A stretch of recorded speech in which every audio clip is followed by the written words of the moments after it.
The UK's top Brexit negotiator David Frost issued a stark warning on Scottish independence, unearthed reports reveal. In January, Prime Minister Boris Johnson rejected the Scottish Government's call for a second independence referendum, claiming that such a move would continue the political stagnation the country has seen for the past decade. Despite the rejection, Scottish First Minister Nicola Sturgeon is still determined to hold Indiref 2 this year. On Sunday, it emerged that the SNP leader wants to ask the Electoral Commission to formally retest the question, should Scotland be an independent country? However, in a letter to Sir John Holmes, the chairman of the Electoral Commission, seen by the Daily Telegraph, Michael Gove warned the watchdog that it would be a waste of. The Chancellor of the Duchy of Lancaster wrote, "The Electoral Commission of course has an important role in testing the suitability of referendum questions where there is a referendum in prospect.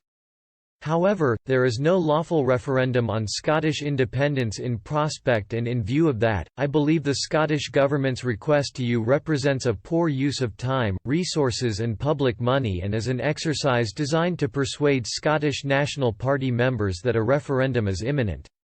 As a constitutional standoff between the Prime Minister and Ms Sturgeon now seems inevitable, a 2014 Sunday Times report has resurfaced, in which Britain's top Brexit negotiator David Frost issued a stark warning on Scotland independence. Mr Frost, who is now engaged in tense negotiations that will ultimately shape Britain's future outside Brussels, was the CEO of the Scottish Whisky Association. In the report, the chief executive expressed major reservations about the stability of the Scottish economy, uncertainty over the currency and warnings that having a separate tax regime and regulatory framework would have increased costs to business.